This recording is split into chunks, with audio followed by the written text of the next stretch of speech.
Okay, we'll go ahead and get started. I'm sure people will be jumping on and as we're getting into the presentation. My name is Natalie Guest. I work with the Magnolia Business Alliance. I'm the director of our Enterprise for Innovative Geospatial Solutions. It's a geospatial cluster. And I have asked Dr. Kelly Lucas to join us today from DMR just to kind of explain how they utilize geospatial technology. So I'm going to introduce her to you guys, and I'm going to turn it over to Kelly to get started. So Kelly serves as the Chief Scientific Officer for the Mississippi Department of Marine Resources. She manages research and scientific projects, the development of collaborative programs with other agencies, and technical and planning processes to best utilize agencies' scientific resources. She's a Mississippi Gulf Coast native and holds a doctorate degree in coastal science from the University of Southern Mississippi, a Master of Business Administration from the University of Alabama at Birmingham, and a Bachelor of Science degree in microbiology from Mississippi State University. Prior to beginning work at DMR in May 2013, she served as Deputy Director of the University of Southern Mississippi's Gulf Coast Geospatial Center. She has written and co-authored numerous scientific publications and presentations and has been instrumental in securing grant funding along the way. So, Kelly, I'll go ahead and turn it over to you. And again, thank you so much for doing this for us and our team. Thanks, Natalie. I appreciate you asking me to come and give this talk. I also would like to introduce several of the people I have in the room, because without them, we wouldn't be able to accomplish what we do in GIS, and that's really the most things. You can have all the technology you want, but if you don't have the people that are able to show you how to utilize that technology, then you're not going to get very far. So to begin with, I have Karen Clark. She is our GIS database administrator, and she came to the agency in July of last year. She's a coast native with a bachelor's degree from Southern Mississippi in geography, with an emphasis in GIS. Karen has applied her GIS and database skills in a local, state, and federal government, as well as nonprofit and public sectors. We're glad to have her on board. Robert Gruba started in May last year as our GIS intern, and he has now taken the position as our GIS analyst here at DMR in Biloxi. He earned a bachelor's degree in geography with an emphasis in GIS from the University of Southern Mississippi. He did research on barrier island ecology, and he also has an associate's degree in horticultural sciences. In addition, I have Lindsay Spurrier here with us today, and Lindsay is located out at the Grand Bay National Estuarine Research Reserve, which was in eastern Jackson County. And Lindsay's been working with the department and the NEAR since September 2013. She graduated from the University of Wisconsin with a BS in Biology and Environmental Studies in 2010, and she pursued her graduate studies at Duke University, graduating in 2012 from the Nicholas School of Environment with a Master's of Environmental Management, concentrating in coastal ecology and geospatial analysis. Lindsay's work at the NEAR now is looking at the coastal habitat in response to sea level rise and applying UAS technology to address coastal resource management issues. And she's also done a lot of work kind of all over, turtle bycatch in the Pacific Ocean. She did some salmon habitat mapping, and she's done some desert vegetation monitoring, as well as some snow leopard conservation in Asia. So we have a great team assembled here today, and I just wanted to let you know, because they're going to be helping me answer questions if people have questions. But also they're a great team to reach out to. So those on the line who may be wanting to reach out to our GIS people for shape files or for other information, these are the people that you would reach out to, and their contact information will be located at the end of the presentation. So to begin with, there we go. I was going to tell you, well, my computer's a little slow to respond. Hang on just one second. There we go. So the objectives of today's presentation are just going to be to provide an overview of the MDMR, mainly to look at kind of how we operate, because I often feel like people don't know exactly what all we do. And so I want to make sure that we have a good understanding of what we do and how we operate so it fits into how we use geospatial technology. And then I'm going to talk specifically about the geospatial technology and kind of an overview of the current status in the agency and our future plans. And I'm going to do that on a kind of overall basis, and then I'm going to look at it kind of departmentally, since the departments function in different roles. To begin with, the mission of the agency is to enhance, protect, and conserve the marine and coastal interests of the state of Mississippi. And we do this by managing all public trust, wetlands, adjacent uplands, and waterfront areas for the long-term recreational, educational, commercial, and economic benefit of everyone. On this map, you will see this is just a map of the lower 3 coastal counties. DMR is by and large a young agency. We were started in 1994. We were split off from the Department of Wildlife, Fisheries, and Parks. We are the only agency not headquartered in Jackson, Mississippi. So we are located on the Mississippi Gulf Coast. Our service area is primarily the Mississippi Gulf Coast. We have programs within the agency such as Heritage that incorporates the lower 6 counties. We also have some statewide responsibilities, especially for seafood safety and dealers and processors located throughout the entire state. Our Clean Vessel Act operates throughout the entire state. So we do have some state-level responsibilities, but for the most part, we are a coastal agency. And you will see on the screen about 580,000 acres managed, and that's really pertaining to the water acreage that our Marine Patrol is out monitoring, as well as our marine fisheries are directly responsible for. There's 72,000 acres that are designated as critical wetlands.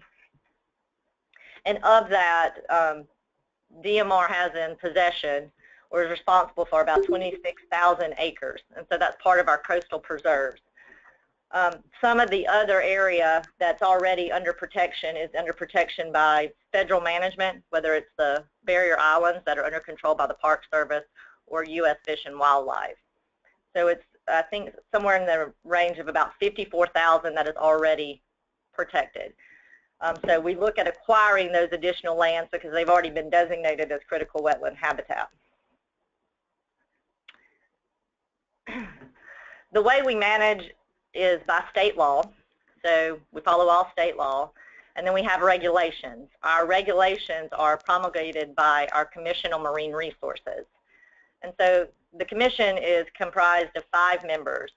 So we have a commercial seafood processor, that's a representative from that industry, nonprofit environmental organization representative, charter boat operator representative, recreational fisherman, and a commercial fisherman, 2 individuals there. So we as an agency are presenting information to them to help them make these decisions. They are responsible for those regulations and imparting those regulations. We also follow all federal law and regulations. Mainly for our regulations, we're dealing with NOAA, the Corps of Engineers, EPA, and FEA. NOAA, of course, for fisheries-related regulations, the Corps for all of our permitting that we do, EPA, mainly permitting-related issues, and Clean Water Act, and then the FDA for seafood safety. So we're divided into different offices, and in some cases divisions, depending on the level there. So we have marine fisheries, coastal resource management, coastal restoration and resiliency, marine patrol. We have the Grand Bay National Estuarine Research Reserve. We have a Tidelands office, and then of course our public relations, education, and outreach. These are the ones that I will be talking about today. We do have some other programs that are program level divisions, but not necessarily pertaining to geospatial technologies. So really highlighting on the geospatial technologies. So just to begin with here, these are just 4 pictures just to provide some information of some of the things that are going on. So the upper left-hand picture here, this is out at the Grand Bay National Estuarine Research Reserve, and that is them launching. They have launched the UAS from the boat, and they're just following the unmanned aerial system around. they are working with several groups, Mississippi State, for various things, whether it's habitat mapping, so different sensors that are on these UASs. They also have done disaster response with some of the unmanned systems. This is just a picture of Robert working in the field here. We've recently worked to do some field level work where we can automatically in the field, when they're recording this information, have it uploaded into the system. So trying to just reduce any error and reduce duplication of having to come back from the field and enter that when you get back. Some work in the upper right-hand corner here, just out in the field doing some field level work for ground control. And the lower right-hand corner, this was taken last year. We have partnered with NOARC. So NOARC is the National Oceans Applications Research Center. And this is an unmanned system that they were using to do some benthic habitat mapping over one of our oyster reefs. And in addition, they were just flying one of their unmanned aerial systems to get some good photography here. So a great image from there. The current status of geospatial technology in the agency was assessed when the director and I came on board in 2013. And the use throughout the agency is varied, or at least was varied at the time. So there was some people who were utilizing remote sensing technology to aid in habitat classification, to look at land subsidence, to create DIMs, and using GIS or other software. However, some departments just use technology for visualization, and some basically were just using it for navigation. So you had kind of the whole level of response throughout the agency of various uses of this geospatial technology. Public access has been mostly limited to static maps that have either been produced in hard copy or have been put on the website. So last year, one of our things to do was create this division that's dedicated to GIS and geospatial technologies across the agency, and really looking to them to integrate a centralized system throughout the agency that we can operate on and kind of have everybody on the same platform, and also looking towards putting everybody using ArcGIS online for both the staff and for the public. So basically the first thing they had to do was get here and start looking at the inventory and looking at the same thing that Director Miller and I looked at, which was how is everybody using it, what is the resources we already have, and how do we create a common system that everybody is able to utilize. So with that goes along with partners. So we've had a lot of great partnerships along the way, multiple state and federal agencies and NGOs, as well as our academic partners. I mentioned NOARC and Mississippi State. We've also partnered with the University of Southern Mississippi. We also do some work with the Center of Excellence for the state, which is just now getting set up, and that includes all 4 of the state research universities, so Mississippi State, USM, Ole Miss, and Jackson State. And we've also tried to reach out across some of these people some of these agencies, so that we don't duplicate efforts, that we're able to share. If we're flying some LiDAR, you know, there's no need to duplicate that by having another agency do it if we can all share. So really working on those partnerships is key as well.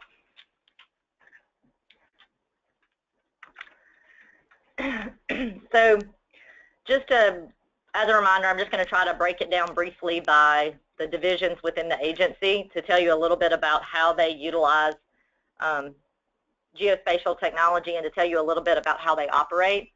So in marine fisheries, there's 5 bureaus. This is the Shellfish Bureau. A lot of what Shellfish is responsible for is resource management, compliance with public health requirements, research that is helpful and aids the Shellfish Bureau is research that's geared towards sustainable management of the resource, restoration mapping techniques that we need, water quality, environmental parameters. We look at predation a lot, emerging technologies, looking at modeling from the environmental standpoint that helps restoration, helps us determine where to put mulch, helps us determine where lease areas should go. So in the beginning, this division was mainly using GIS for visualization. They had some staff that had started to use GIS for planning for a lot of their sample locations that they were going to go out and sample. The GIS team started with this bureau mainly because there was a focus at the time, or still is, from the Governor's Oyster Council for restoration and resiliency. And since that effort was going on, we were providing a lot of information to the Governor's Oyster Council. So we really started with the Shellfish Bureau trying to get their information inventoried and get them to where they were able to collect this data in the field and have it automatically intake into the system.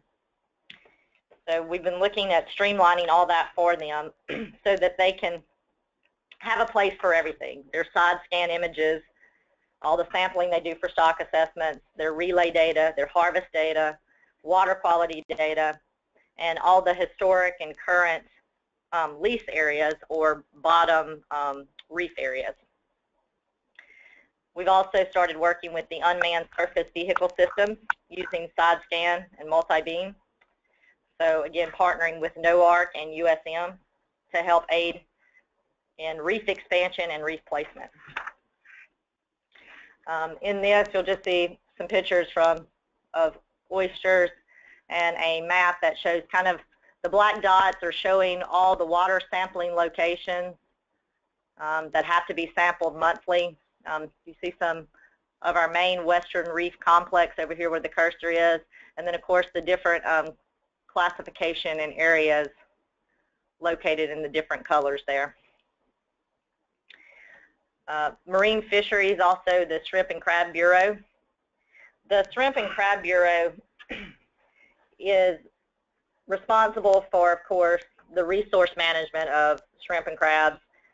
They do a lot of work, aid at monitoring and assessment of the resource, looking at the health of the resource, looking at habitat, a lot of wetland habitat and stuff like that, because we know that is where our juvenile shrimp and crabs live. And so this bureau was mainly engaged in visualization. They do have some sampling that could go into a database every year. We're looking at getting that out there. Also having interactive maps. That's part of the future. You know, ArcGIS Online, the public can go in and look at these interactive maps. They'll have them for where are all the bait shops located, have some information about the bait shops, and also about shrimp sampling. We open shrimp season when shrimp get to 68 millimeters, and so we get a lot of calls when we're out there sampling, people curious about what are the size of the shrimp, when are we thinking about opening. So having that information for public consumption just on the website where people can interact would be a great way to engage the public, and great for staff as well. The Finfish Bureau, again, heavily for resource management. Do a lot of federal coordination. I figure we all know that fish do not know what geopolitical boundary they are in. So a lot of this is coordination amongst our other states as well as our federal partners in species work. This houses the Mississippi Stock Assessment Panel too, so they're the ones looking at the abundance of the stock. So they can offer suggestions for our fishing regulations. So a lot of assessment and monitoring there, looking at life history, fishing mortality, trophic studies, reproduction studies. Their current use mainly in the agency has been for visualization. They create a lot of maps for them to use in the field as well as for the public. Boundary maps, locations of closed areas and stuff like that. That was mainly the consumption that the public was engaged in for that. We have, however, recently within last year, we have a Tails and Scales app. And this app is mainly to help us with reporting of red snapper catch information. But it also has a bunch of other tools on it in terms of having the artificial reef maps on it so people can look at where the reefs are. They can engage in that. They can upload photos. So it's also a potentially good source of crowdsourced information that can help us as well. One of the large projects moving forward in this division is part of the restoration money. The NIFWIF criminal settlement money is going towards a reef fish project where we will be sampling the artificial reefs to get a handle on species and the health of the species. And so this is going to create a very large geodatabase that will be tied to these artificial reefs. And I'm going to go ahead and roll into the next slide just to show. So we just recently had all the artificial reefs scanned, multi-beam and side scan, to aid in the sampling effort, because you're going to be sampling over these reefs, and we need to know about relief and any possible entanglements, because we'll be putting down a lot of equipment and some long lines, and we're just trying to reduce the potential for getting hung up on that. So this is part of the Artificial Reef Bureau that you see here, and this image was from the recent data that we collected.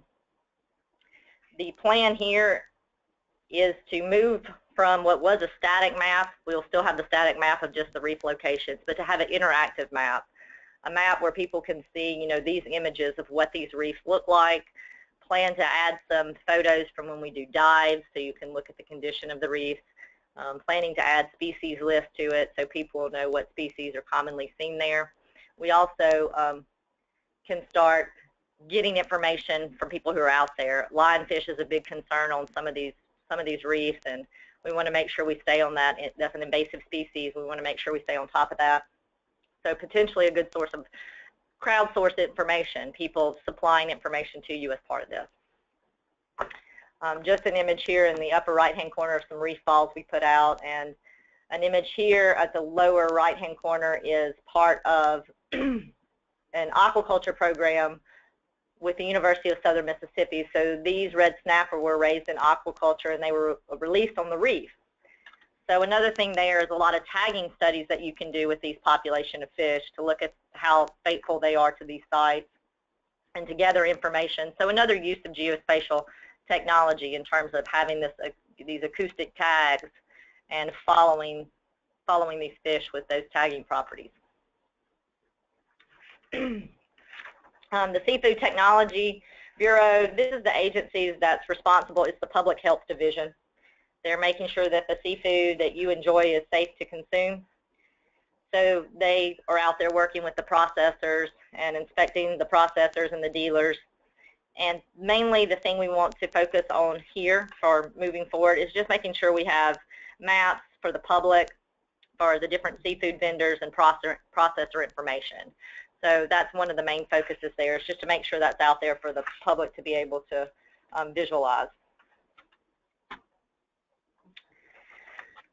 Marine Patrol, mainly their use has been navigation related, with some use, of course, for search and rescue, very important.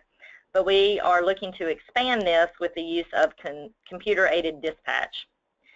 And so this will provide new technology for Marine Patrol to stay on top of everything, for our dispatch to be able to accumulate all that information and be able to provide information to the officers in the field a lot faster.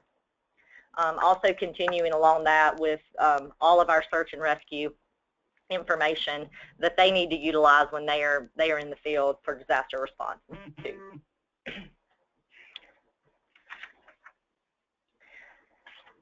Coastal resource management. This is the area that's responsible for your permitting. It's also where our coastal preserves is located. That's a bureau within the agency. And under coastal preserves is also the beneficial use program. To tell you a little bit about permitting, this is where you come if you need to get a permit. You need to build a pier. This would be where you came in the agency. So they're responsible for all your general and joint permits, and they do a lot of federal and state agency coordination and compliance. And they also are responsible for mitigation.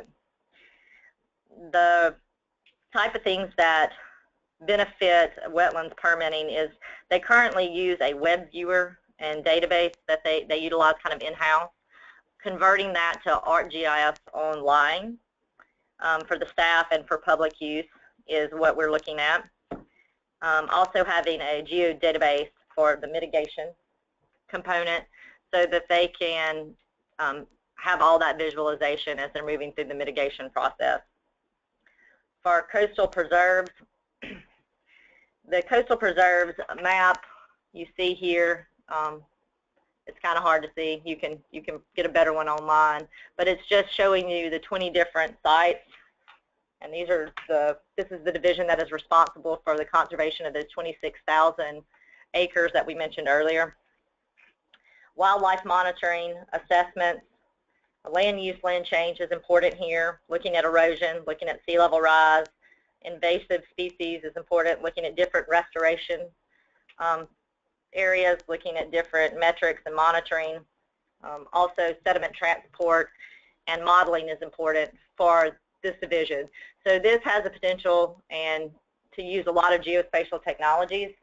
They're also currently working with NOARC as well on some unmanned aerial systems for habitat classification in some of these areas, as well as looking at where invasive species may be located. To the left here, you'll see Deer Island. Deer Island has been a combination of restoration and restoration through beneficial use. Worked heavily with the Corps of Engineers for this, and we're restoring Deer Island to its 1858 footprint, I believe. You will see this strip here was completed by the Corps of Engineers, and some of this containment that you see here is still being filled in with beneficial use. So when people dredge, we test the dredge spool, and then we can move it into these areas. So we're restoring Deer Island section by section here. So what's important here is Mississippi loses 200 acres of marsh annually, and we dredge about 3 to 5 million cubic yards annually. So habitat creation is extremely important for this and keeping the sediment in the system. So this division, the geospatial technology uses are land use, land change, using remote sensing technology and unmanned systems to get a handle on the erosion in areas, to look at different modeling techniques of the environment, where beneficial use sites should be created, and then after the beneficial use sites are created, a way to monitor. You monitor the flora and the fauna and keep track of that through these different technologies. The Grand Bay National Estuarine Research Reserve has been a prolific user of GIS. Just to tell you a little bit about the reserve and the reserve system, there are 28 estuarine research reserves around the country. And the Grand Bay National Estuarine Research Reserve is 18,000 acres, and each reserve kind of has the same components. They have a stewardship and conservation component, they have a research component, they have an education, outreach component, and a training component that goes along with it. Because it is a research reserve, you have a lot of academics who work in these reserves. They work regionally, they work nationally. And you also have these reserves that are continuously doing monitoring as part of their system, and they're comparing it across the nation. So a lot of the same or similar research topics are going on in each area, with addition of locally focused research topics. So they are a great partnership out there. I think they possibly know every blade of grass that exists. So a lot of the things they've been doing is they have been working with unmanned systems. This is a picture on the right of some habitat classification. I mean, really detailed here. I mean, they're telling you this is a very fine scale, as you can see, and they're telling you the individual species that are located in this area. A larger habitat map of the Grand Bay Reserve here, again on a very detailed scale. And just the bottom right-hand corner of some work they're doing with the unmanned system.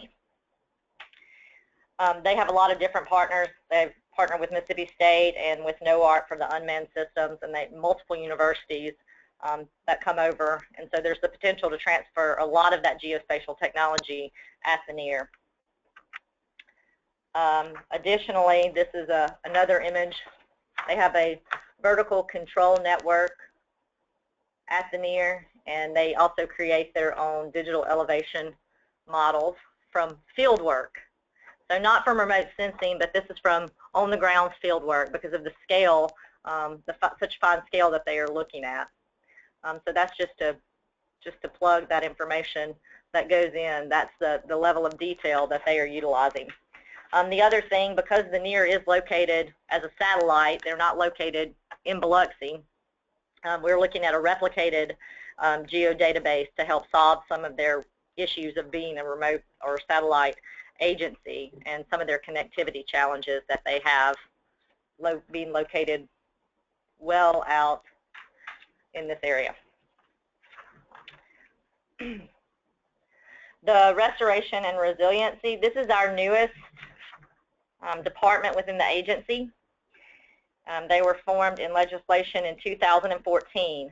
This office engages in restoration planning and development to enhance Mississippi coastal resources, and it helps provide for healthy and resilient communities and economies in the coastal area. This division administers the Coastal Impact Assistance Program, the National Heritage Area. They're also responsible for the Clean Vessel Act, which is one of the statewide divisions, and they are the leader of the Resiliency Committee for the Gulf of Mexico Alliance. So a lot of different things going on within this division. What we've been working on, or the current status, has been to help build an inventory and looking at the QA/QC associated with that. As we've been moving forward with all things restoration on the Mississippi Gulf Coast, it takes a large effort and a lot of hands on deck. So we've been partnering with DEQ, who is the trustee for the state, to supply the information that they need. They've developed a tool called Insert that they are utilizing, so we are helping make sure we're supplying them with information, and we're also making sure that we are collecting our historic and our current information in a database that we can use for our continued restoration planning, as well as monitoring these restoration projects. This group has a committee that meets across agencies twice a month to work on coordination of these issues and to look at some of the larger things going on. Just two maps here. These were some things that were outlined in the Governor's Oyster Council as areas we were looking at for restoration priorities. So the Biloxi Marsh area, which is heavily eroding, which helps protect this shoreline along Hancock County, looking at ways to help restore this marsh habitat. Of course, the Ship Island Camille Cut or Katrina Cut, whichever way you want to go with this, is set to be filled in. And we also have some planned, or the Corps actually has some planned areas here for restoration. And then again, some of the priorities for the oyster reef is looking at different areas we need to mulch. And so you can see some of those areas highlighted in this map. Just to continue with that's a continuous program. As you're harvesting, there's always the need to make sure you put back mulch and make sure you're continuing to expand those oyster reef areas. And additionally, with the National Heritage Area, they utilize geospatial technology and are looking at different interactive maps so that when people are out looking at these different areas, whether it's some type of nature-based tourism activity or going to see one of our cultural resources, that people can engage in that. Looking at creating an app here so people can just download this on their phone and it maps it for them. So different things there to help utilize geospatial technology. From an agency-wide perspective, again, moving to ArcGIS Online, really to help everybody get to a centralized area, utilizing that both within the agency and for public consumption, really as a large portion of public outreach. We're hoping, as people have become way more tech savvy and stuff like that, they're really engaged and looking for that information. And so just providing it for them is a much easier avenue than, you know, having to call up here and ask a lot of questions until they're able to get to the information they're really looking for. One of the other projects possibly upcoming soon, just depending on the timeline here, is Tidelands. We administer the Tidelands Trust Fund for the state of Mississippi. That is part public access and part managed programs. And so the public access programs that you see go into the cities and the counties to build piers or put in a boat launch or work on restoring an area, the possibility of having that incorporated into interactive maps so people can see where it's located and how it's progressing. But also for our managed projects, which are heavy on the research side, which falls kind of into the next one, which is the scientific permit. So whether you're doing a tidelands managed project or you're doing just some research in the areas we manage, whether that's on land or in the water, you need to get a scientific permit. And so looking at a database so that we can use across the agency, so that Marine Patrol can use when they're out in the field, of, you know, who is supposed to be out there, what are they permitted to do, and what are they collecting. And it will also help us, as these people are submitting reports and stuff, provide a way for us to manage that electronically and keep up with that information. Really just trying to move from some of this information is in files, and we really like to go ahead and get it out, you know, in a database and attaching it geospatially, because all this work is usually generally done in some geographic location, so that we can have that, so that we know we have a collection of it and we are able to record it. Also looking at this information for disaster and environmental response. I mean, we have simple things such as the harmful algal bloom that occurred, and people are constantly requesting information, and the public really is engaged and they want to know everything about it. So having something that we can just turn on for the public to go to and look at that is a great way for them to stay engaged. Of course, with the understanding it's probably going to be near real time as we can get it, just because of the processing of it. But having that out there is beneficial for the public. So a lot of what we're focused on is not only making it better for the staff in here to operate and to have a centralized kind of format and a centralized way of doing things, but also for the public. So just easy for them to be able to access and communicate and try to make what we do more transparent with them. I will take any questions, and here also is a contact slide of just everybody that's here in the room today. If you would like to reach out to any of them to ask questions or talk to them about what it is we do, there's this information. So Natalie, I'm ready for questions.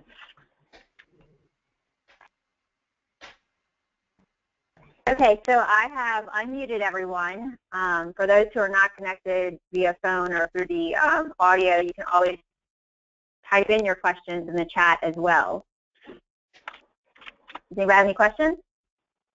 Yes, this is Ranjani from Jackson State. Hello. Hi. Yeah. We can hear you. Thanks for the presentation. It's very informative. I'm just wondering about some of the data collection missions that you have. You said UAS. You are cooperating with NOAA and also the Mississippi State University. The unmanned technology that we're using? Yes, yes. And I'm wondering what type of data they are collecting. Are they collecting the spectral information and also the elevation data as well, or just the spectral information? So I'm going to let Lindsay Spurrier from the NEAR has been working with Mississippi State on that project. I'll let her answer what data they are collecting with the unmanned system. Hey, Ranjani. We've flown. I'm good. It's good to hear from you. I haven't heard from you in a while. We're collecting. I guess only for a while. We've flown a couple of missions at the NEAR with a few different payloads that have a couple of different sensors. A 3-band color infrared sensor. The most recent one that we use is a 5-band mica sense, so it does red, green, blue, near infrared, and red edge. We've flown for a couple of different purposes, like Kelly said, high-resolution vegetation mapping, real-time monitoring of a disaster response exercise, and then we've done a couple of disaster response for wildfires. So we've been mapping burn extent and then vegetation response.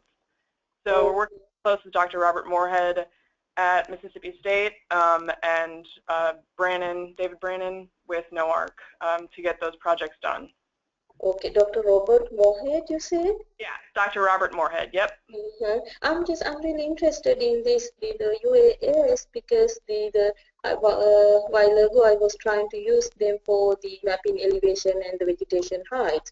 So yeah, we haven't done we've gotten some digital surface models from we've gotten some digital surface models which incorporates elevation from the flights that we've done, but we haven't gotten ground elevation like LiDAR yet. We're working on getting that kind of sensor out to the reserve, but we can incorporate the images that we have, the high resolution vegetation images that we have with the DEMs to match up vegetation and elevation. And I'd be happy to talk with you about that sometime this week or next week.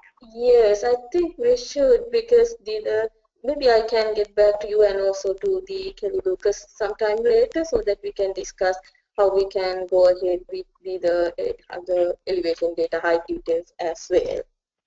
Yes, definitely. That'd be great, Ranjani. And this another one. There's I'm just trying to be working on a few proposals, and in your very first slides, I saw you mentioned about 72,000 acres of the critical wetland areas. Is there any way that I can get the information about where these wetlands are located? Because we are working with the Grand Venier with the Lindsay and others, but I want to pick another site or few sites for the comparison purpose. I would like if we can make the critical wetland areas. So is there any way that we can get those information? Yeah, that is part of our coastal preserves map. You see that delineated on their map. We'll be happy to, if you get in touch with either me or Robert, we can put you in touch with everybody you need to talk to about that, but we can get you a copy of the map, definitely. Yes, please go ahead and share these slides so that I have the contacts. I can get back to you through email or phone. Okay. Yeah, I think I have some other question about the LiDAR as well, but we can talk later. That sounds good, Ranjani. Thank you. Thank you. Hello. Yes. Barbara with the Office of Geology, Mississippi Department of Environmental Quality. And I just wanted to let everyone know that we collected LiDAR on the 6 coastal counties last year, and it's due to be in our office in a couple weeks. It is quality level 2, and it did not include the islands. And it is like point spacing of 0.7 meters. And I will put in the chat window my email address. Yes, please. I really like to get in touch with you as well for the LiDAR data. Okay. Thank you, Barbara. We have a hard drive ready for that as soon as it's available. Yeah, everybody in here was shaking their heads. They look really excited. Okay, good. I'm glad you already knew about it then.